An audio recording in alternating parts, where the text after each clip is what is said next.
Hello and welcome back to my channel. My name is Judy and I love history, travel, and finding out how people live. Today I'm going to do something different. I'm going to take you on an armchair hike of a very small part of Mount Etna, Europe's most active volcano.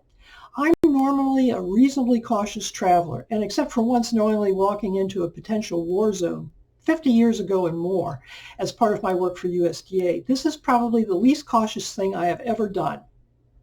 Of course I went on a tour, one that was billed as being easy.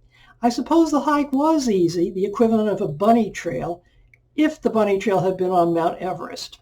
The walk took us from the Rifugio Sapienza, Rifugio is an Italian word that means hiker's hut, along a trail to places like the Silvestri Craters, a lava tube, and back. So grab yourself a beverage, sit back, and walk virtually with me today on the Armchair Traveler.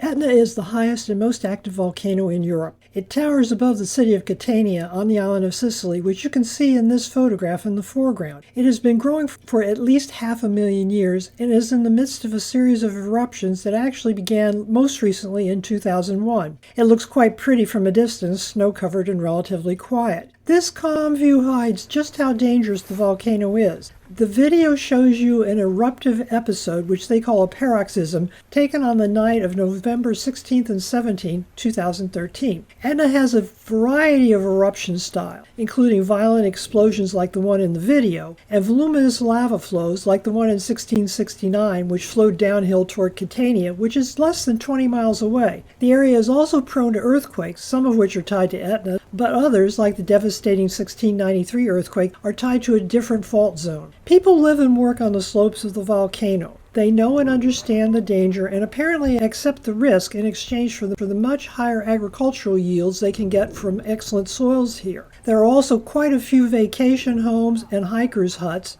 places that draw tourists. More than 25% of Sicily's population lives on the lower slopes of this enormous volcano, and it's the main source of income for the island, both from agriculture, due to the rich volcanic soil, and tourism.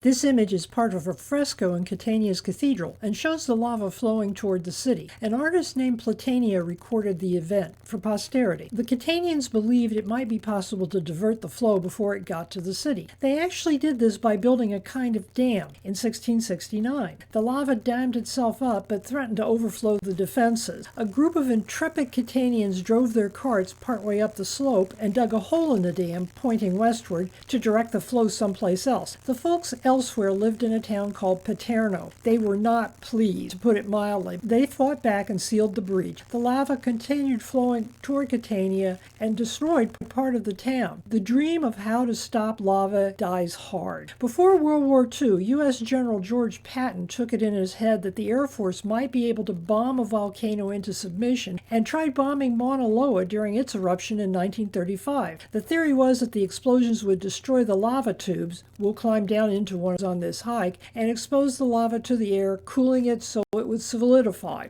No military plan survives first contact with the enemy, even by a general as savvy as George Patton. The bombs created craters in parts of the tubes, but they just filled up again. The city of Hilo was actually saved, but only because Mauna Loa apparently stopped erupting on its own.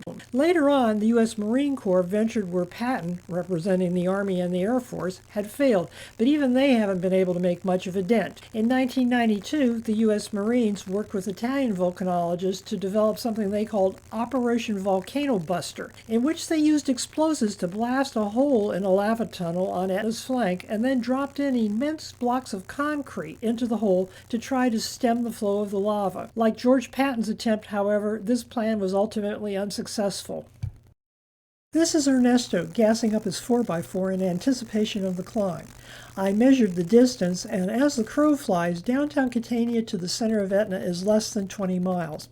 However, distances as the crow flies are significant only to crows. I was his first pickup. We had to make a diversion to pick up the rest of my fellow travelers. This hike, even with a 4x4, to get you partway there was a real challenge.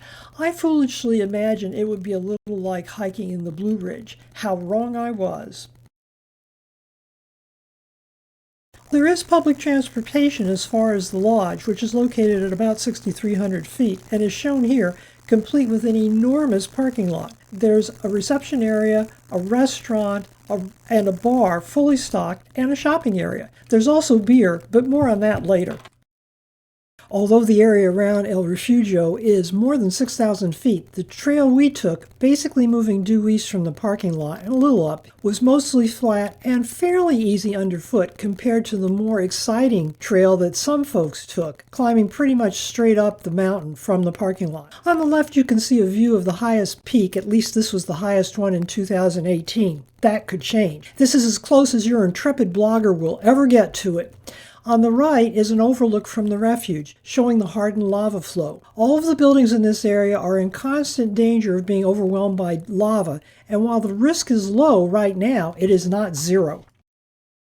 Lava is hot. It comes at you at a temperature of 1,500 to 2,200 degrees Fahrenheit, depending on how far it's run from its source. I cannot even imagine that temperature. You might have noticed that the above-ground construction around Sapienza Refuge is mostly wood and glass. Wood begins to burn at around 400 to 600 degrees Fahrenheit. These photos show you what the lava can do when it overwhelms fields, trees, and houses. It is absolutely relentless, and unlike damage from something like a flood, where the water could be pumped out and the interior of the structure rebuild, when the lava stops, it hardens into solid rock and there's no way to get inside. The photo on the left shows you where the lava actually did stop during one of these incursions, and the surviving structures downhill where it didn't reach. Perhaps one day an enterprising volcanologist will figure out how to stop the lava in its tracks, but for now, except for trying to shape its trajectory with earthen dams, that prospect is pretty deep within the realm of science fiction. The photo on the right was formerly one of those hikers' huts. There's no rehabilitation possible under these circumstances. Much of the upper slopes of the volcano, far below the current peaks, look like a moonscape, covered up with solid or gradually deteriorating lava through which you might imagine nothing will ever grow. Life is persistent and it will eventually find a way. Weather gradually erodes the softer parts of the lava, plants take root, breaking it up further, improving what initially looked like solid rock. On the right you can see a sparse kind of grass that will grow in the rather cold, windy, and arid conditions that are found at the 6,500-foot elevation we were at. Later on, bigger plants can follow. Eventually, if Etna doesn't spew more lava, this might turn out to be an area that's green. But the idea of Etna not spewing more lava is not a bet I would be willing to make. What you see here is a rather ambitious plant, possibly a future tree, trying to grow up through not-so-solid rock. The not-so-solid part is what really worries geologists and volcanologists. They are afraid that the eastern part of Etna will break off and flop into the sea, causing a tsunami that would overwhelm Messina, the toe of Italy, Malta, and much more. This has happened before. About 8,000 years ago, the collapse of the eastern flank of Etna triggered a devastating tsunami that apparently spread across the Mediterranean Sea, getting as far as modern Israel within a few hours. Those people didn't know what hit them. Even with modern communications and transportation, if this were to happen today, many people would die, and the face and geography of the entire Mediterranean basin would be altered forever. Aside from the volcano views, one of the promised things I was going to see was climbing into a lava tube. A lava tube is a kind of above-ground cave that develops when slower-moving lava, the kind that comes from the volcano, begins to harden on the outside, while the faster-moving, hotter lava continues to flow on the inside. If you think about eating something hot, you'll remember that you always begin on the outside where the food cools off first. The same thing happens here. The outside of the lava cooled first, making a kind of crust, while the hotter innards continue to flow. When the lava stopped entering the tube, what was still there was hot enough to run out the far end, leaving a big empty hole. If I thought the climb was rough, I was kidding myself. Getting down wasn't too bad, but getting out was a bear. The guide and my fellow travelers literally boosted me out of that hole. I will be perpetually grateful to them, and I promised I would never do anything like this again. I also bought them all beer afterwards. This shows your intrepid blogger inside the lava tube. At a little over 5'9", I was about as tall as our guide, and that hard hat was a necessity. I would have knocked myself cold without it.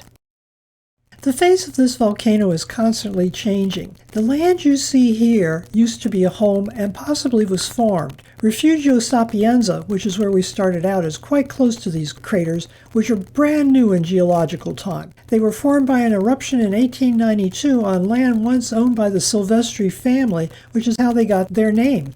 The eruption lasted 173 days, and the lava traveled 7 kilometers. What once might have been arable land was turned, over the course of those few months, into solid and not-so-solid rock.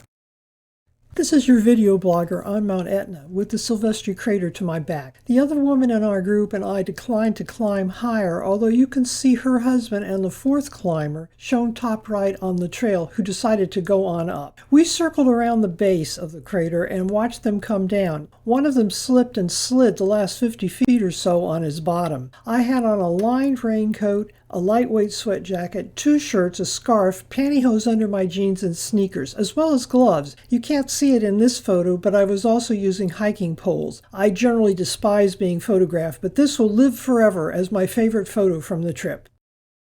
We wrapped up our hike where we began, at Rifugio Sapienza, which sits surrounded by car parks, roads, and just above a city called Nicolosia. It is reasonably close to the danger zone of the volcano. The area was quiet when I visited, but Etna can begin acting up without any warning at all. With each episode, none of these are minor the way I think of it. Human life and property are always going to be at risk. The steps available to the would-be saviors of the spot are almost as limited as they were back in 1669.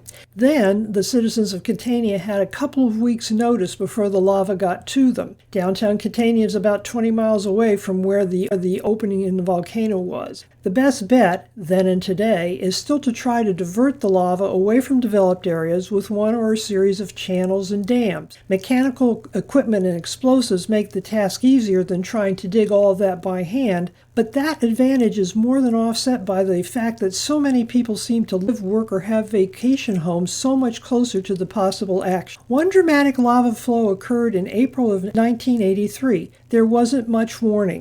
By the evening of the first day of the eruption, the lava flow had reached the area around Sapienza and destroyed the Casa Cantinera, a restaurant about 200 meters west of the main refuge building. In the end, engineers and volunteers were able to dig a huge ditch in an effort to divert the lava flow. They weren't entirely successful, though. A second eruption occurred in July of 2001. Crews worked on building those same barriers, but the lava flow was 500 feet wide, and it kept leaking around the ends of their handiwork. In the end, the military sent a convoy of bulldozers to help out. They did what they could, but again, weren't entirely successful. What you see in this photograph is where the lava stopped in a bar, although I don't know whether this was from the 1983 or 2001 incursion. The American $2 bills are actually there for luck. The black material behind the glass is lava. The saint here is Agatha, the saint to whom Sicilians pray for help and protection against earthquakes and volcanoes. I hope that she can continue to protect them. Thank you for joining me today in a virtual climb of the easiest, most accessible part of Mount Etna. Trust me when I tell you this is not to be undertaken by the under-equipped, unguided, faint of heart, or aging of knees and hips.